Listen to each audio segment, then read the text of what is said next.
โมตัสสะภะคะวะโตอะระหะโตสัมมาสัมพุทธัสสะนะโมตัสสะภะคะวะโตอะระหะโตสัมมาสัมพุทธัสสะนะโมตัสสะภะคะวะโตอะระหะโตสัมมาสัมพุทธัสสะพุทธังธัมมังสังฆังนัมมัสสามิ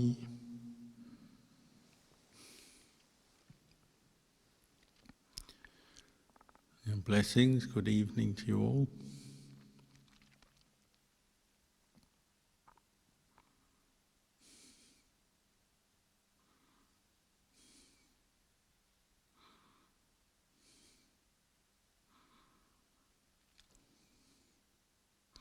The teachings of the Buddha are steeped in the reflection on impermanence, as we just chanted tonight. All conditioned things, physical and mental, are impermanent, subject to change. And in particular, this body, this mind, or what we call the five khandhas, constantly changing, uncertain. Ajahn compared his own body to a big block of ice. At the end of his life, when he knew he was going to become ill, his health would go downhill and he'd have to stop teaching, but perhaps he'd had an insight that his illness would take a while to play out. Indeed, it took 10 years from when he became very ill to the point where he actually died. So like a big block of ice, his body and his life gradually melted away. But if you watch a big block of ice melting, even in the sun, it may take some time. And gradually the drips of water roll down the edge of it and pools of water form. But it's not like it just melts instantly. It takes some time.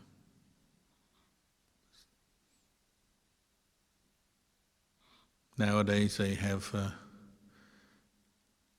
festivals and competitions, ice sculpture, ice carving, in countries like in Scandinavia or Canada or somewhere. But the most beautiful ice sculpture will still melt in the end if the temperature goes down. So it's a good reflection on the nature of the world. However much we embellish it, design it, decorate it, build it up, eventually whatever it is in this world will gradually dissolve, fade away like ice. In Ubon, Rajatani, the city near where Lumpur lived in his forest monastery, they're famous for wax sculptures. So sort of similar to ice in a way. They take wax, beeswax or other kinds of wax, and carve it, sculpt it into all kinds of statues and shapes and ornaments, candles. And they even have a festival there where they have floats with massive wax, candle wax carvings depicting scenes from legends, Buddhist legends and Buddhist cosmology with devas and dragons and other things. Different schools or temples or organizations will sponsor their float and try and be the most creative with the carving. But it's still just wax, which eventually might get melted down, maybe even saved for next year and recarved, reformed. And on Ajahn Chah's, at his funeral,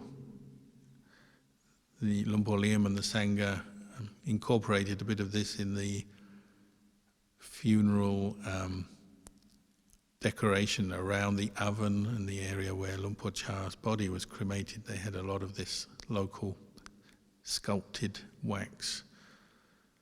And during the course of the funeral, the heat got so intense and the ventilation system didn't work very well, so wax started to melt, carved wax, bits of devas and deities and heavenly mansions started to melt and even caught fire and started to spray fire out. And so the fire brigade had to come and the monks had to help put it out. And everyone said, oh, this is Luang Por Chah's last teaching, his final teaching of impermanence, the beautiful wax sculpture melting from the heat and flames.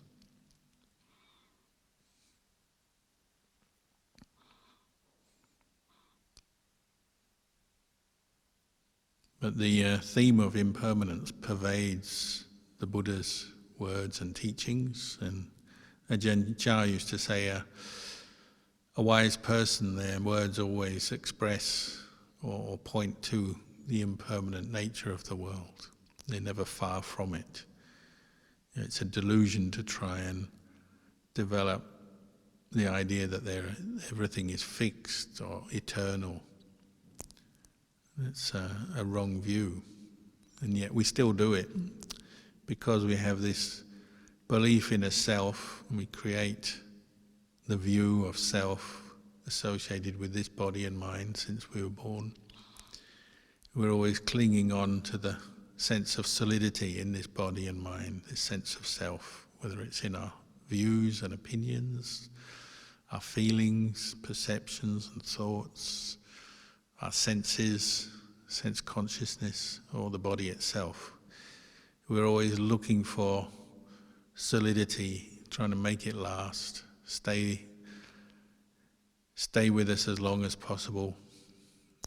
That's our hope, that's our wish, and we're forever being frustrated because, like a block of ice, things keep melting and dissolving and disappearing and changing. We can never hold on to what we want to keep.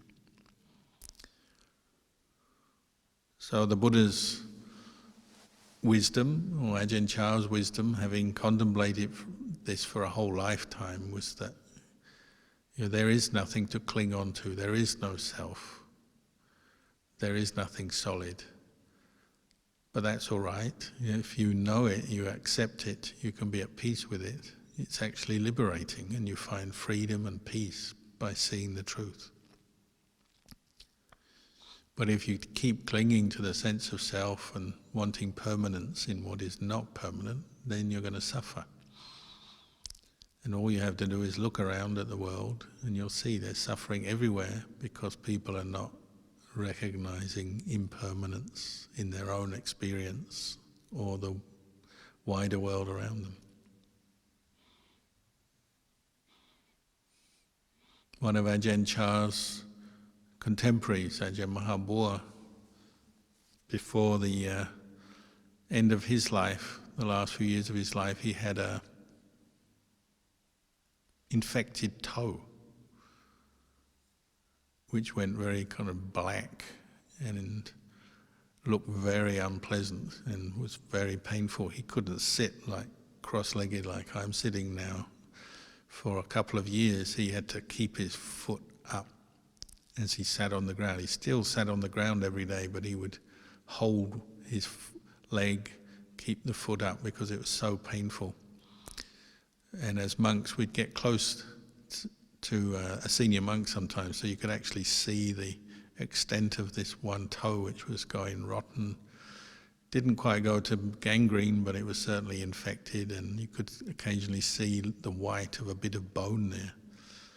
So it must have been extremely painful, but never once did he complain or seem to have a lot of concern for this infected foot. In fact, he would shoo people away when they say, oh, we've got to fix this, we've got to mend it, we've got to get you to the doctor and get you treated. And for a long time he put them off, people off, didn't get treatment, didn't go to the doctor. He kept himself clean and did look after himself, but he didn't get any particular treatment for the wound, the infected foot, the infected toe.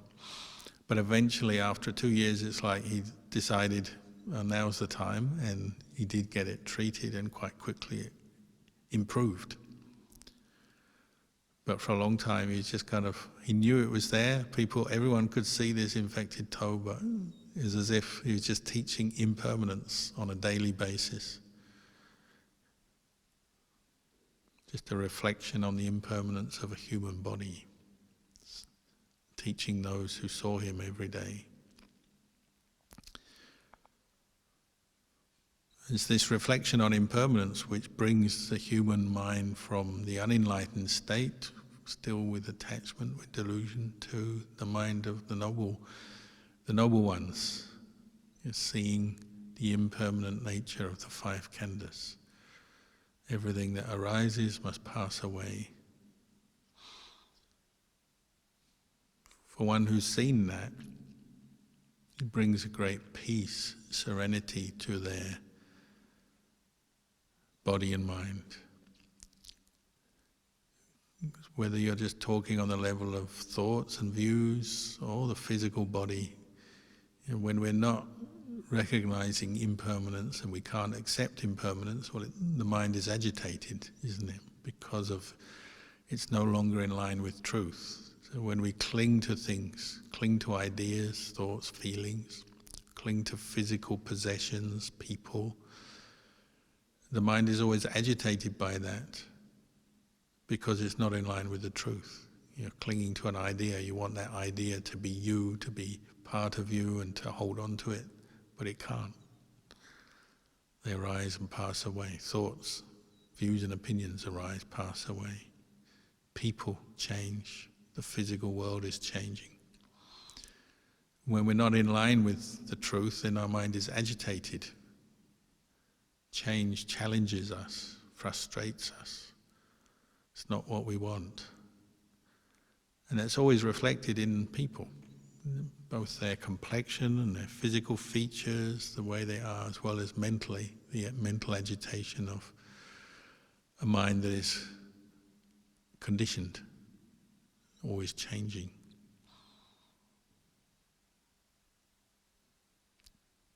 So we have the story of Venerable Assaji, one of the first 5 enlightened students of the Buddha, walking for alms round in the village, and Venerable Sariputta, who wasn't yet a monk, so he's known as Upatissa, he's a lay meditator, practiced meditation, interested to find a teacher to teach him to enlightenment, but he hadn't found one yet, but he noticed Venerable Assaji walking through the village one morning.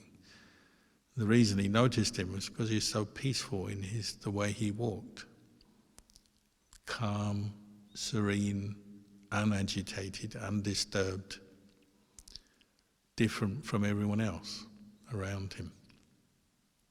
So he noticed that. Immediately there's a sort of a sense, an intuition that this person knows something, this person may be enlightened. Then he asked for a teaching, and Venerable Assaji taught him. First of all, he said he can't teach because he's not the teacher, he's a student. So Upatissa Sariputta says, well, what does your teacher teach? And so he taught him, well, the Buddha says all things that arise from a cause must also cease. Whatever arises must pass away. And that was enough for Upatissa to open his Dhamma eye, the eye of wisdom, and probably he'd been already having insights, intuitions into the impermanent nature of phenomena, but that just settled it in his mind, and his mind shed or let go of self-view at that point and doubt about the path of practice, and became a stream enterer. And over again, since the time of the Buddha, this insight into impermanence has brightened and opened up people's hearts and minds to the truth. Far from being a teaching of misery or meaninglessness or depression, it's actually a cause of happiness, because it brings the mind in line with truth. So one's thoughts, one's views change to become in line with the truth, and that brings peace, brightens the mind. It actually brings happiness, the relief of letting go of wrong views. So it's the Buddha's great gift to us. And some people don't understand that, and they think, oh, this teaching is just depressing and pointing out the drawbacks and the weaknesses of this world in that nothing lasts.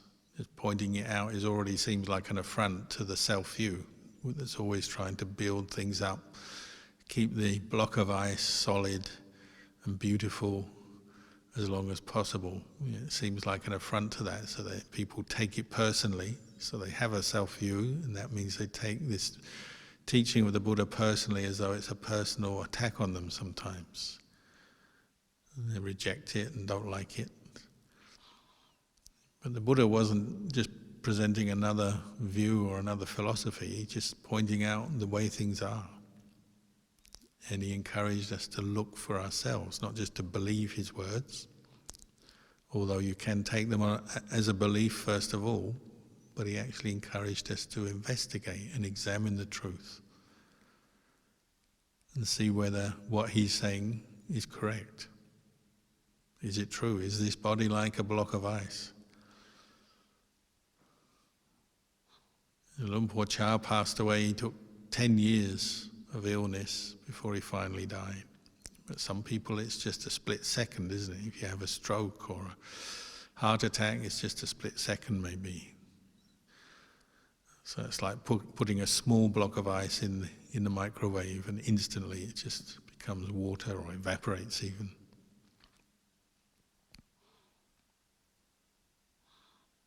Others, it takes longer. That's the true nature of this world, and nothing lasts. And so the Buddha encouraged us to reflect on this every day. Get used to reflecting on it, contemplating it, seeing it in our experience, whether it's our mental experience or the physical body or the physical world around us. Things are changing all the time. Keep bringing your mind back to that. Every day there's a morning, the sun comes up, so there's light. We go through a day, and then now it's evening, there's night time, the sun goes down. Tomorrow we assume the sun will come up again, until one day perhaps even the sun won't come up. At the end of the world system, the sun will explode and the world will be destroyed. Probably not in our lifetime. But nothing lasts. The nature of life is cyclical, and there's all these cycles, birth and death, night and day, arising, passing away. And you can see all that in your own body and mind, and this is where the Buddha encouraged us to look. And where you understand the world is from your own experience. One thought arises, ceases. A memory arises and ceases. Feelings, pleasant, unpleasant, arise and cease. And we take this whole mass or group of experiences we call the five khandhas. So it's the physical form, memories, thoughts, sense consciousness, all as a self. So we tend to see it all just as one thing, one kind of solid thing. But the Buddha encouraged us to look more deeply and unpack that and unravel it and see actually it's a combination of different processes for arising and ceasing, conditioned things. Just look at sense consciousness. We say, I'm seeing, I enjoy what I see, or I don't like what I see, I'm hearing, I like it, I don't like it, or I feel excited and stimulated by what I see or hear or taste or smell, or I feel bored, or I even feel repelled and averse to what I experience. And what we tend to focus on is the I, me, mine, my eyes, my seeing, the thing I see, the feeling I get from it. So it's always this I is what we get, what we cling on to. So that seems to be the constant, whereas in fact what's happening is change, isn't it? The constant is the change.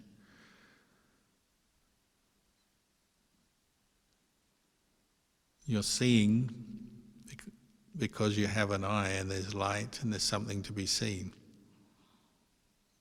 But it happens just automatically, doesn't it? It's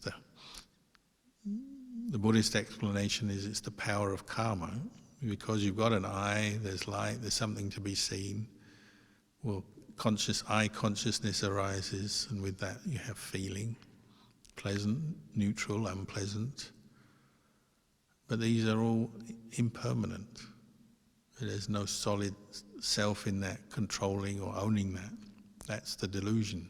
But the delusion is what we're used to. So we're normally with the deluded mind that says, me, this is me, seeing.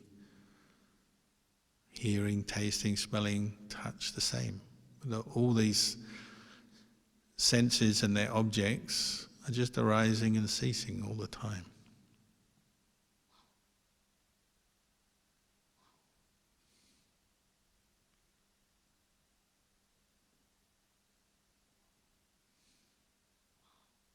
But normally we're with the reaction, aren't we?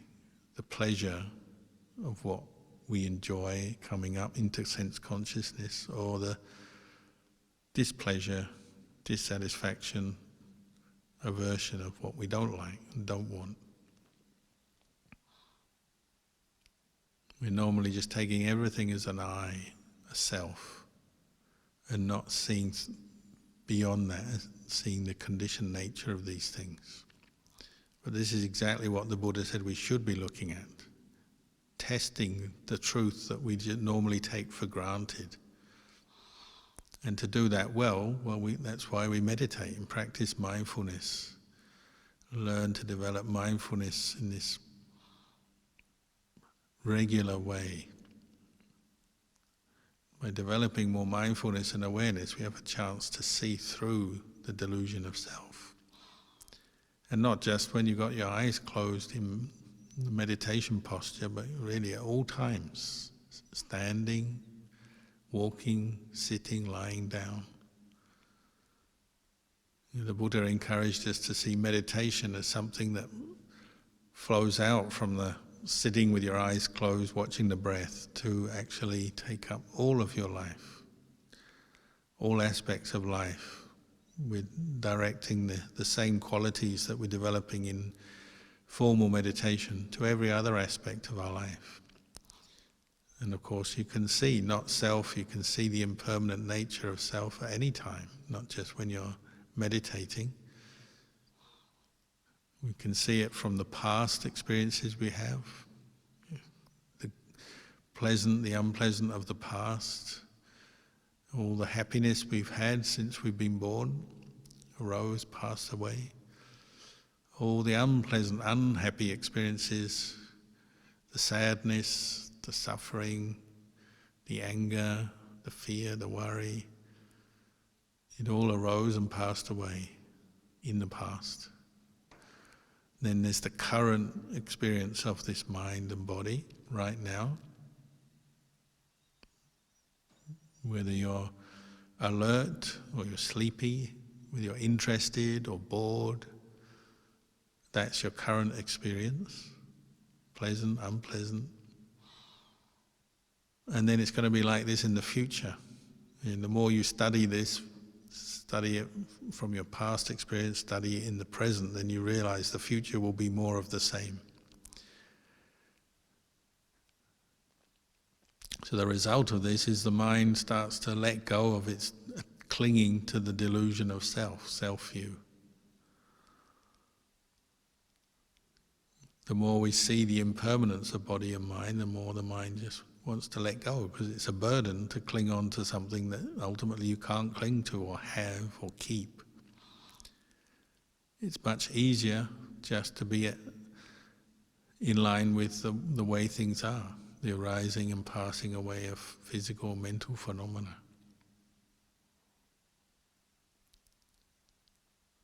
So the mind starts letting go the more we practice this.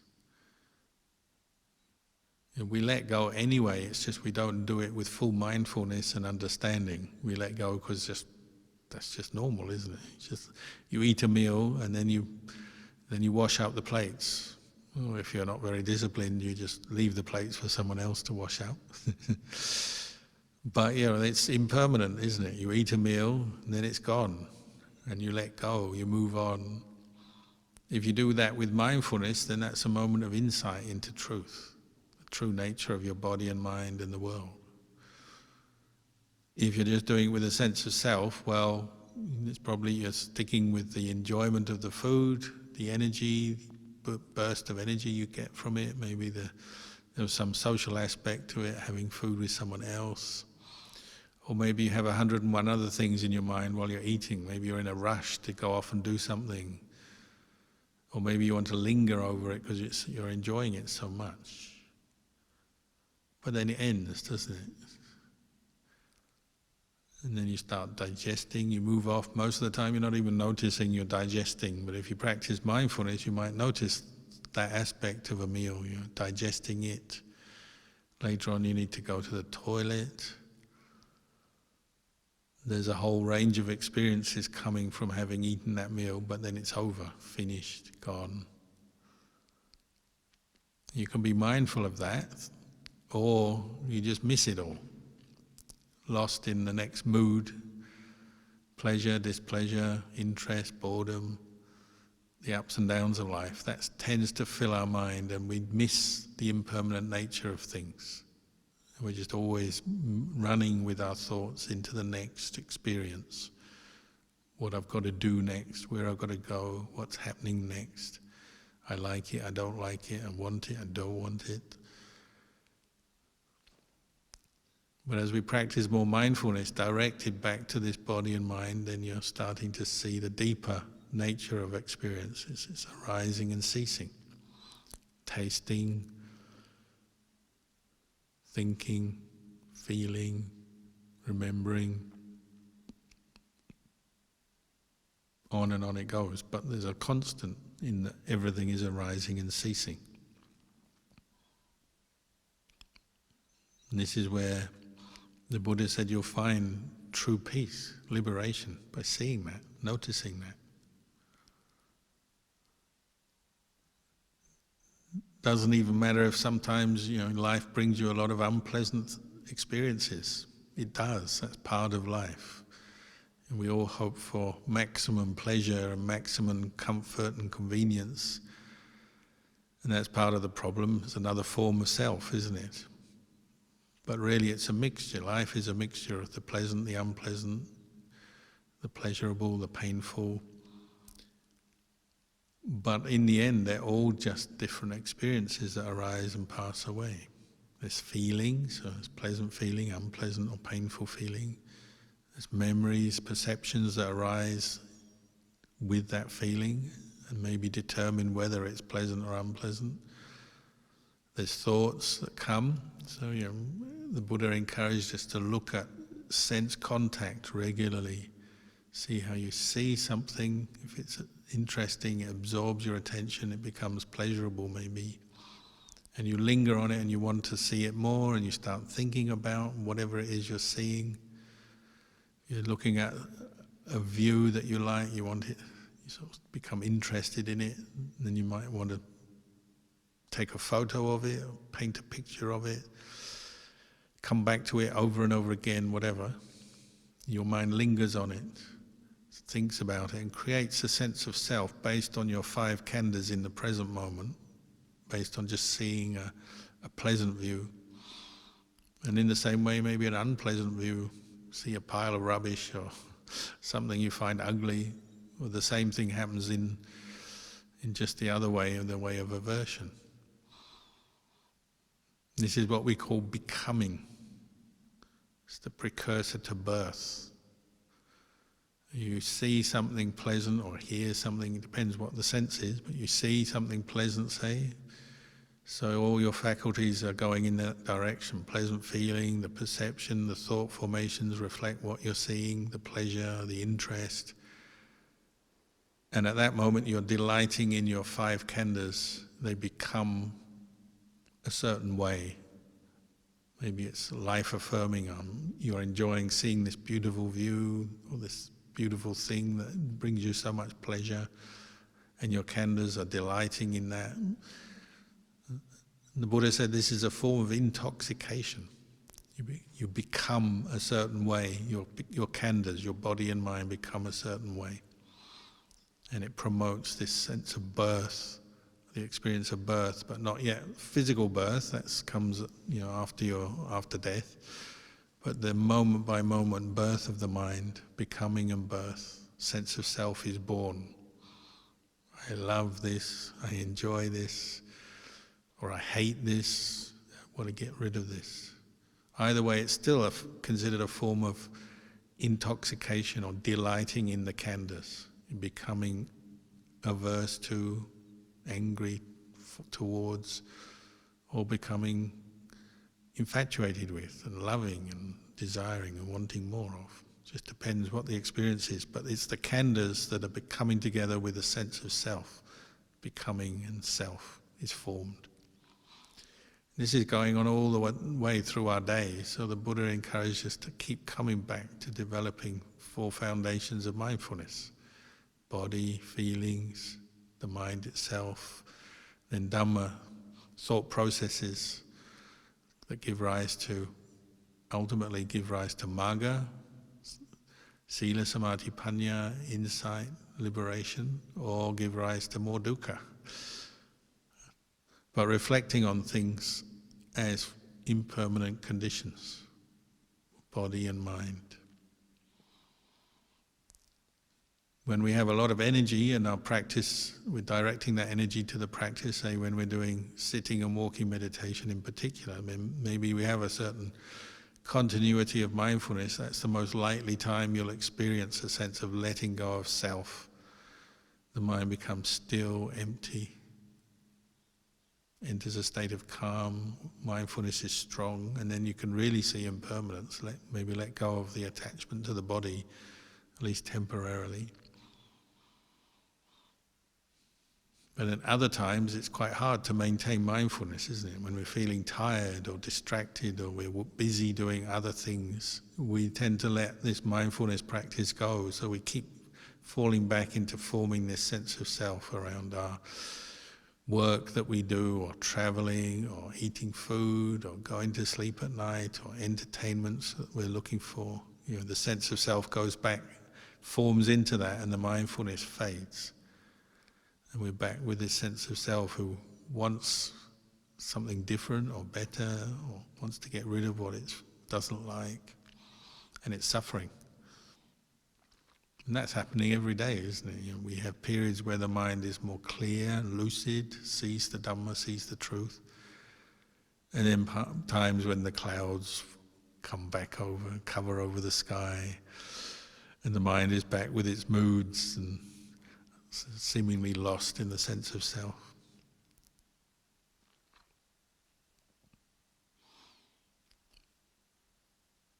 So this practice of dealing with the mind and its attachments, it's almost like you're sort of constantly bringing up the mindfulness to see the sense of self, let it go, be aware of the impermanence of your body and mind.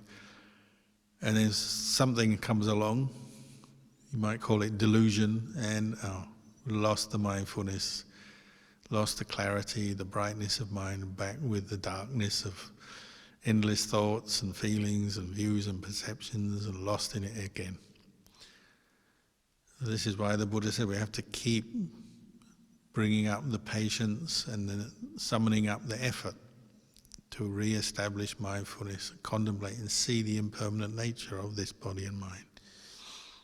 Because it's so deeply ingrained, the attachment, the identification with self is that, we don't want to see impermanence. We keep mistakenly grasping hold of this sense of self and holding on to it, looking after it, assuming that's the way out of suffering, but it's not. It's going back in the wrong direction. It's like taking a wrong turn.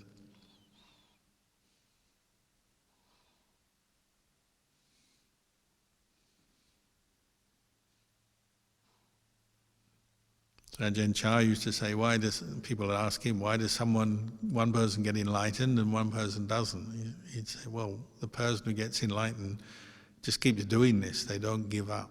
They don't give up the practice. They let go of the delusions, the attachment to self, the wrong view. They let go of that, but they don't let go of the practice. So if you don't let go, you keep practicing, you keep developing effort, bringing up the mindfulness, becoming aware of impermanence, not believing and holding on to and grasping to that which is not self, which is just a block of ice that's melting. If you keep seeing impermanence, well, gradually your mind becomes more peaceful, brighter, happier. It's not bothered by anything, not concerned by anything. You can even get to the point where you have a infected toe and it just is an infected toe and there's no sense of self there, not too bothered. I'm not saying if you get an infected toe, just don't do anything about it, ignore it. We also have to deal with things like that, get them treated. But if your mind is really ready, there'll be no concern about it, no suffering over the body. The noble ones don't fear death, they don't fear pain. They know it's just part of the khandhas, and the khandhas don't belong to anyone. They're not self. Ajahn Chah used to talk about the person who's, they say, 1 foot on one side of the stream, they're crossing a stream, and they got 1 foot on one side and 1 foot on the other. So sometimes they see things clearly, they know to let go of that mood of depression or worry or fear or the greed and desire. They do let it go. They know it's not self, it's impermanent, and the mind becomes clear, bright, still. But they can't keep doing it all the time, so then they fall back. It's like they step back the other side of the stream again, and they're back with greed, anger, delusion, worry, fear, and all the suffering of the mind. And there's this back and forth. One moment they're standing on one side of the stream, the other moment they're standing back on the original side they were on, and they sort of cross over and then they cross back. This is like someone trying to establish the path, the factors of the Eightfold Path in their mind. They've learnt it, they've studied it, they remember it, and they're trying to bring them up, and they can do it for a while, and then the mind drops back. And they can still fall into greed and anger and suffer. But the idea is, because you've seen that there is another side to the stream, you've had 1 foot on the other side, you know it's true, you can let go. These things can be let go of, even states of unhappiness, suffering, sadness, despair, anger, grief.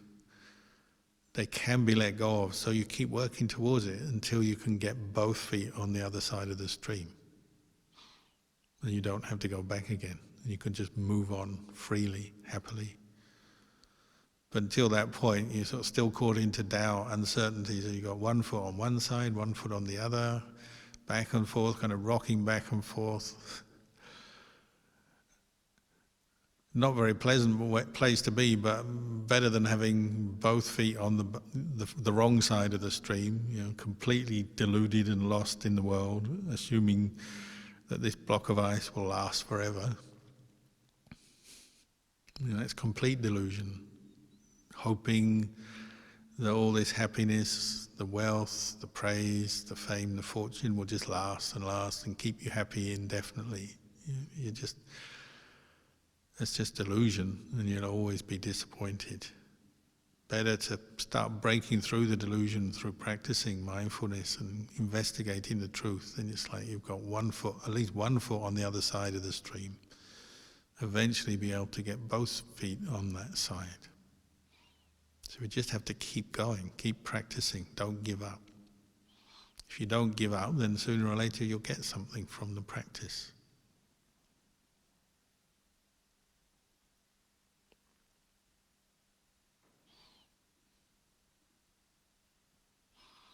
So maybe I'll leave you with those reflections tonight.